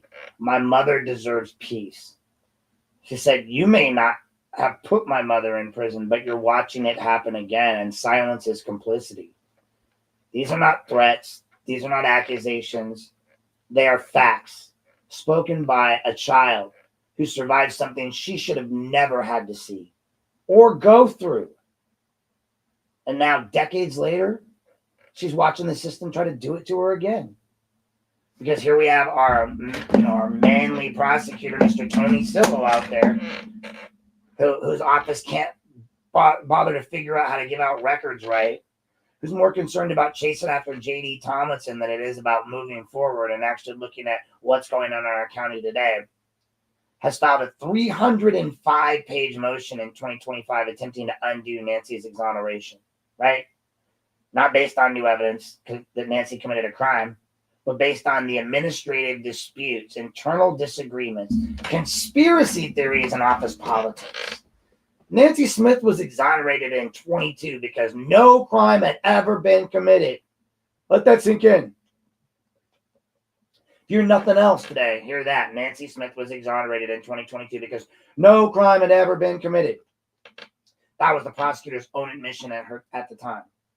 Amber lived through the first wrongful prosecution, right? She shouldn't have to live through a second. And I refuse to let her do it alone. This is not going to happen. Not on my watch, folks. You know, maybe I didn't sit through the first one, but I damn sure I'm not going to sit through a second one. So when I first spoke to her, I told her something very simple. I don't need to like someone to defend them. I just need to know something wrong is happening. You know, but with her, it became something stronger because she's not asking for fame. She's not asking for pity. She's not asking for vengeance. She's asking for finality, for peace, for the right for her mother to grow old without fear. Isn't that a right that all of us would want? Imagine just for a second, it's your mom. And you lost all those years. You look at her. I saw a picture of her the other day, and she was roller skating last summer. And I was just joking with her. I was like, she's like, looks like she's wearing like a romper from when she was a kid, roller skating. And the joy in her eyes showed me, you know, that moment, you know, that was the childhood that was stolen from her. And you see it in that moment during that summer. And then now Silo comes along and just rips it away from her again. And that's heartbreaking. It's not right. She's just not right. You know, our mission has started out very professional. Our relationship has, but our mission is very shared. To expose the misconduct, to document the truth, to preserve the evidence, and to make sure history cannot be rewritten again. No, it's not gonna. Because that's the theme running through all of this, right? Sheffield Lake rewrote the rules. Lorain rewrote the weapons laws. Council rewrote the minutes. And now a prosecutor wants to rewrite an exoneration. Amber and I are not going to, we're not trying to rewrite anything. We're restoring. We're preserving. We're forcing the truth back into a system that tried to erase it. You know, Amber ended her speech with a plea. She's asking for anyone to stand up and say, this is wrong. It's got to stop. And if we can't protect the innocent, then, you know, what's the system even for? And she's right. Government exists to protect, you know, prevent injustice, not repeat it. The fact that she even has to make this plea in 2025 is a fucking disgrace. And that disgrace belongs on every official and any official who suppressed evidence in 94, ignored wrongdoing in 2009, forced plea deals in 2013, fought exoneration in 21, and who are now trying to undo the exoneration in 2025. That's why Amber's story is not a side note in this episode. It's the heart. Because every chapter, Sheffield Lake, Lorain's ordinance, the minute scandal, it's about the systems bending the truth. Her chapter is about what happens when the truth bends to human life. It affects it.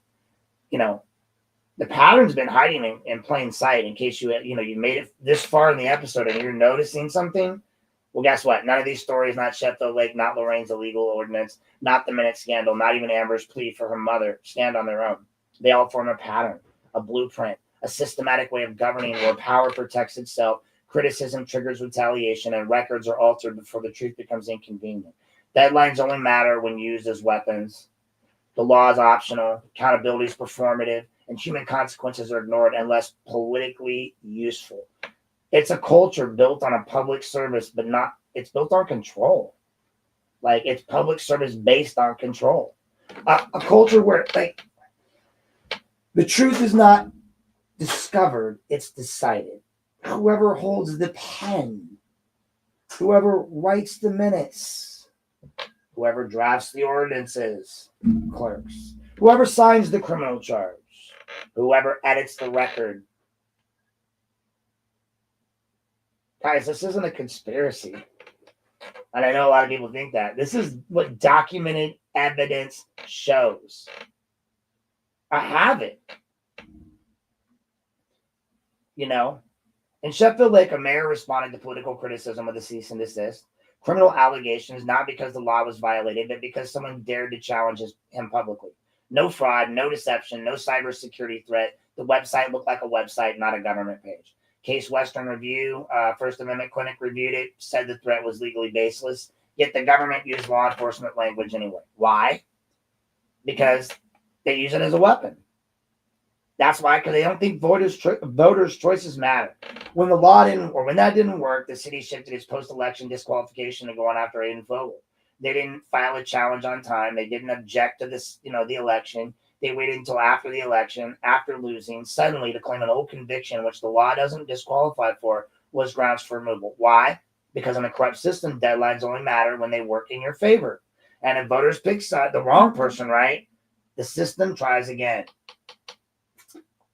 Not through persuasion, through procedure. Then we moved to Lorain. City Council rewrote Chapter 549 in a way that directly violated RC 9.68, Ohio Supreme Court precedent, basic limits on municipal power. I handed them it in print. I handed them the law. I gave them the corrected language. I explained why it was illegal. Their answer, between 4 doctorates in our office, we got the smartest department in the city. Dumbasses. So they passed it. The arrogance. The fucking arrogance that they show floating above us like their shit don't stink has elevated themselves into policy. They believe they're too intelligent to be bound by the fucking law. The law collapses, right? So the arrogance elevated to policy. When officials believe they are too intelligent to be bound by the law collapses. There's your quote. Because in a corrupt system, law applies downward, not upward, right? You can't apply the same law to carry-on that you applied to Garen Petty, right? You can't apply any of the same things that you do to us, because the Garen City law is for thee, not for me, right? When the record's altered to frame the critic, I have audio proof of Ray doing what he did. He yelled it at me 3 times. Mary tries to stop him. You clearly hear it on the play. I'm not going to play it again. Mary Springowski tries to stop him. You hear Demakia trying to stop him. And you hear me responding after he shouts at me. But in the records, they removed the shouting, Mary's intervention, and the entire context. They left in my response on purpose. And when I presented evidence to the clerk, she refused to do anything on camera to correct the record. It's not incompetence. It's not a typo. It's not an oversight. It's institution. It's basically insinuation. It's protecting one official. It's framing a disabled resident, and it's creating an official record that contradicts reality. Because in a corrupt system, the truth is whatever they write down. And then the masterpiece of the whole systematic failure, Nancy Smith case. A case where children were coached. Physical exams showed no abuse. Evidence was suppressed. Investigators were removed for raising doubt. A prosecutor admitted in 2022 that no crime ever occurred. No crime ever occurred. No crime ever occurred. That's right, folks. Only Sunday, you'll hear the prosecutor as he admits to, in 2022, that no crime ever occurred. That's right, folks. You heard it. We'll say the whole scene, but you'll only need the edge. And a judge vacated the conviction, right? Judge Karen, just boom, gone. Nancy, exonerated, done, right? Amber finally allowed herself to friggin' have some hope. Got to roller skate around and her little romper, acting like she was 12 again, feeling her 9 again, however old she was when they stole her mother from her.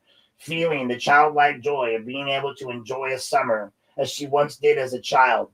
Finally able to regain that little piece of herself that everyone stole from her, ripped away from her. She finally allowed herself to have a little bit of hope. And in 2025, Silla comes along and just 305-page attack on the exoneration. Not because of new evidence, not because Nancy did anything wrong, not because Amber did anything wrong, not because the original accusations were valid, but because those internal politics and the rivalries between JD and everyone created a new narrative. Think about the insanity of that. When the facts didn't support prosecuting Nancy, they attacked the exoneration process instead. When the facts didn't support re-prosecuting Nancy, they attacked the exoneration process instead.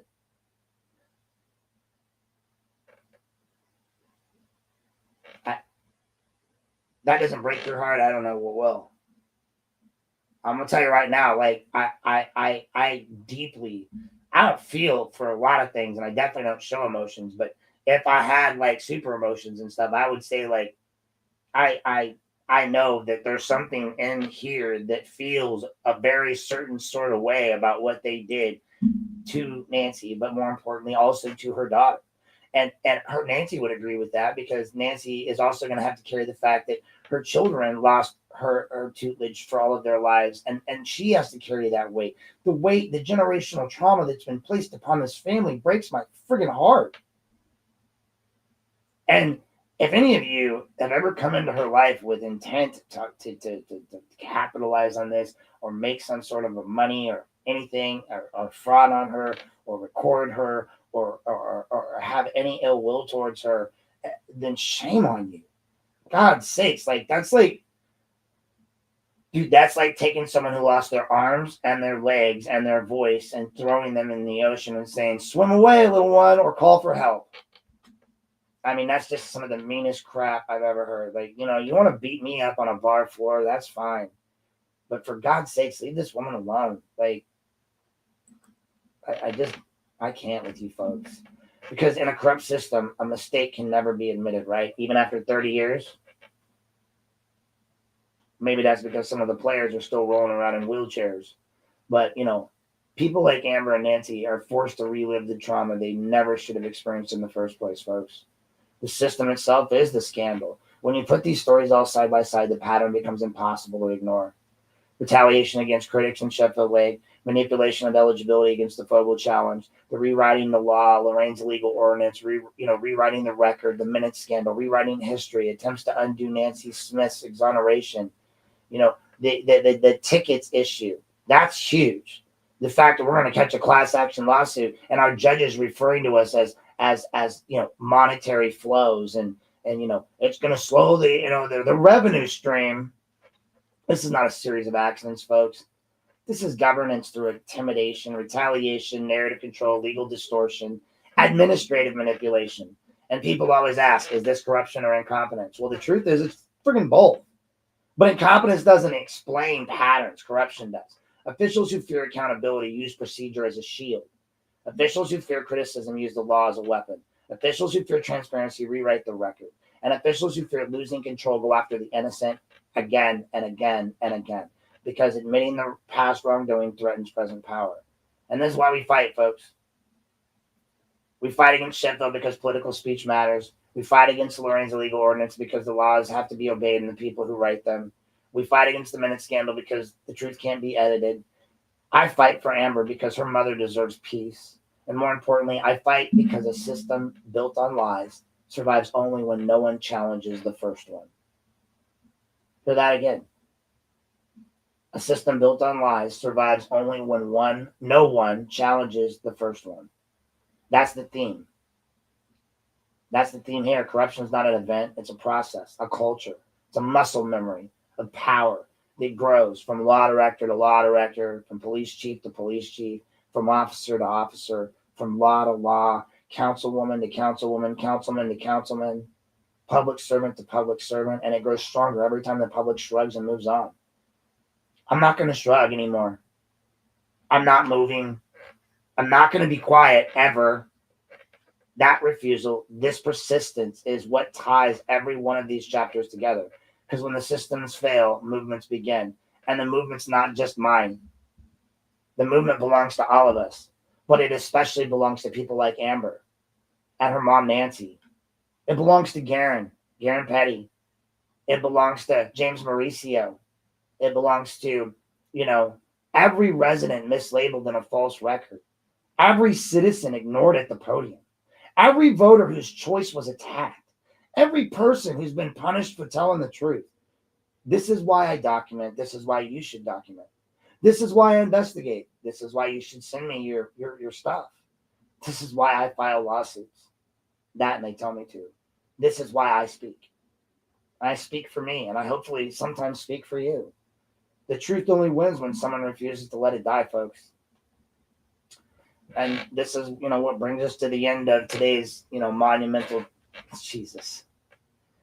Anyway, if you've listened to this entire episode, all 2 hours of it, right, and some change, I'm sure, coming up on 2 hours of it, you will understand something that most people never see. Corruption isn't loud. It's quiet. It's subtle. It's procedural. It hides in the minutes. It hides in the ordinances. It hides in the late-filled challenges and unethical letters and emotions written 30 years after a woman was wrongfully convicted. Corruption thrives in the shadows of the city halls and not the headlines.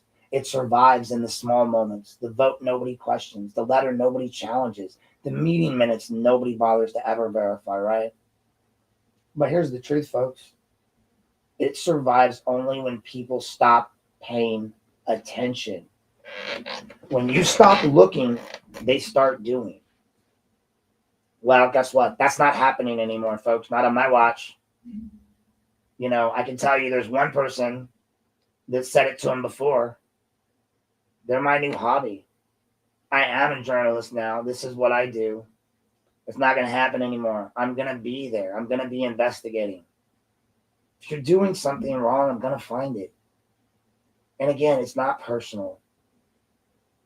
I don't have personal feelings against any of you. I don't dislike any of you. If all of you straightened up right now, today, I would totally be apathetic to everything you're doing. I don't have personal issues with any of you. I've spoken to other people in other cities, law directors and the like, and they're like, you know, because people watch and they ask and they talk. We talk to police officers, and they're like, you know, you talk about us. And I was like, that's because you haven't done anything wrong. I said, don't do anything wrong, or guess what? You probably won't be friendly with me anymore. Just that sure of all. You know, lines were crossed with people, but it's not going to happen anymore. Not in Sheffield Lake, not in Lorain, not in the prosecutor's office, not in a city council chambers where someone thinks that they can just yell across the room like a freaking, you know, like it's vaudeville. Mr. Knapp, you say something? You say something? Yeah, of course I did. I've always got something to say, you jackass. You're not going to rewrite PDFs, and I'm not going to let the public, you know, swallow the lie anymore. I read the minutes. I read everything you do. I read the laws, and I'm going to read them. You're not going to do it in a courtroom where a 305-page motion tries to undo the truth, and, you know, that a prosecutor himself that was duly elected acknowledged in 2022 that no crime had ever been committed in the Nancy Smith case. Now, I would like to point out that, you know, there's a lot of players involved in that. I even believe one of the players might be our current prosecuting attorney, I think. I mean, that's a good question to ask. Because, you know, not anymore, though, because people are watching, the people are documenting, the people are fighting back. Because I am listening, right? You know, I'm listening to the people that are saying, right now. And if you're listening to this podcast right now, if you're listening right now, and you heard these stories, then you're going to remember them. You're going to remember the human cost of government lies. You're going to realize that this, for what it really is. When Sheffield Lake tries to silence Moreau, the cost is free speech. When they tied that, you know, when they're trying to undo Fogel's election, the cost is democracy. And again, Fogel and I have no love lost between us, but I don't give a shit. What's right is right. You're not going to undo democracy. They voted for it. Sorry. Just like they voted for Angel. Sorry, Aaron. Too bad, so sad. Come back next 2 years. That's the way it works, folks. It's an election. Big deal. Try again in 2 years. Or 4 if that's when they do theirs. But Lorain passed an illegal ordinance. The cost was the rule of law. And when the minutes were altered, the cost was the truth and my civil rights. But nothing can compare. Nothing compares to you. To the cost paid by Nancy Smith and her daughter Amber. A wrongful conviction. A childhood spent in fear. 15 years in prison, you know, for crimes that never occurred. A lifetime of trauma. Then decades later, an attempt to pull her right back into the nightmare. Jesus. You guys are something else. You know, people call me like the jerk. I think maybe it's time some of y'all looked in the mirror. At least I'm an honest asshole. The rest of you folks are hiding behind sheep's clothing. That's the cost of corruption, folks. That's the cost of lies, and that's the cost of officials' value and control over the truth. You want to understand why I do this?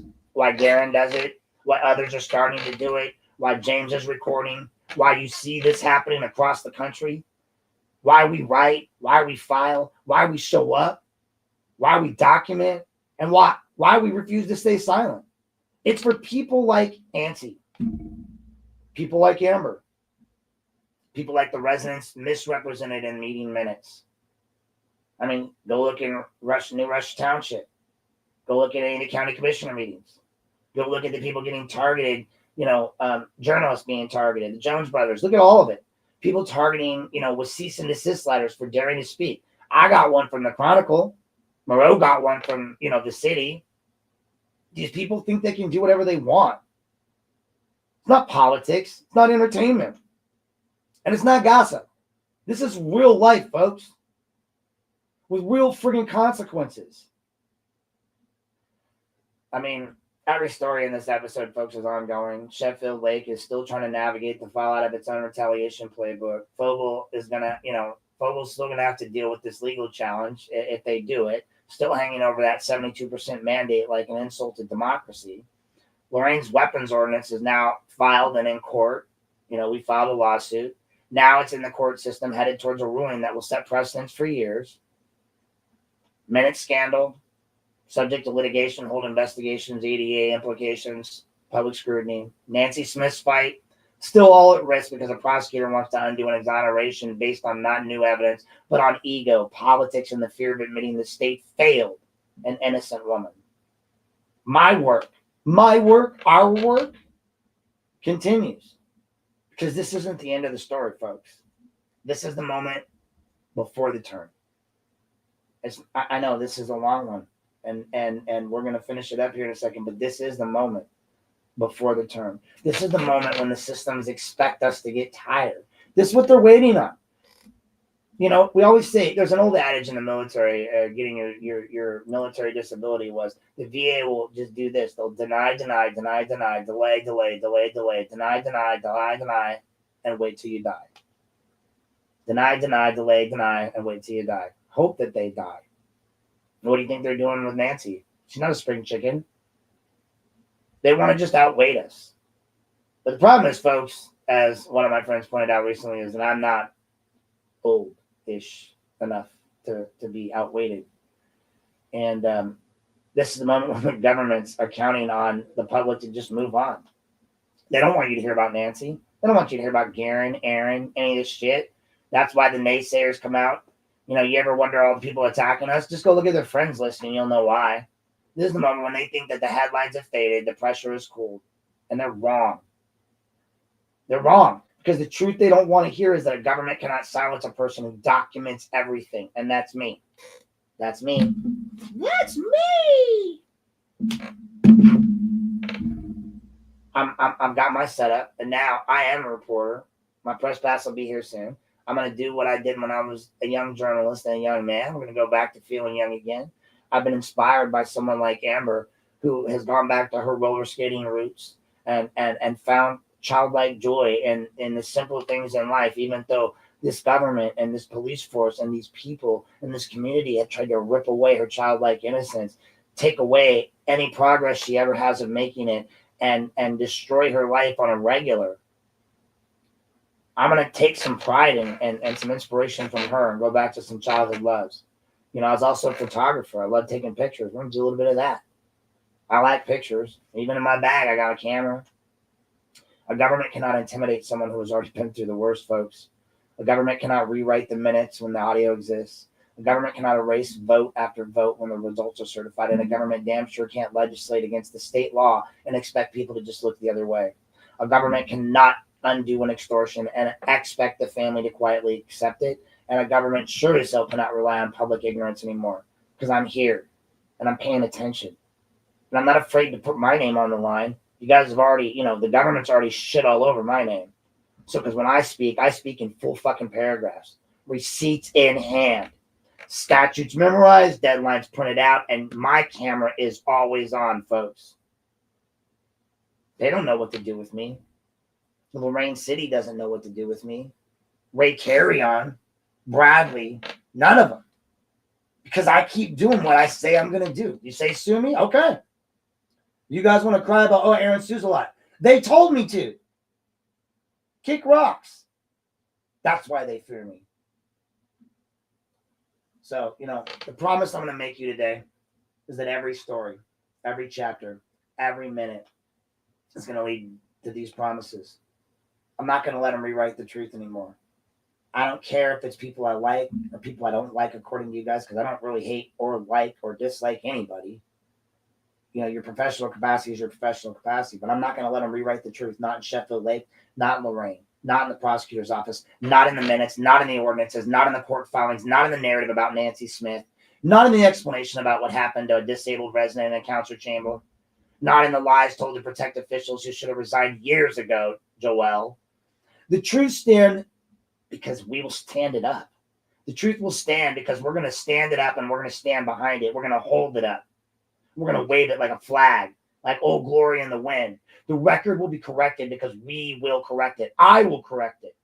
And the people who are out there causing harm, you people who are out there abusing power, you people who have weaponized authority, you government actors, you think that you're untouchable. You think that no one's watching. You're going to learn something that you've never expected. And that's the fact that someone is always watching.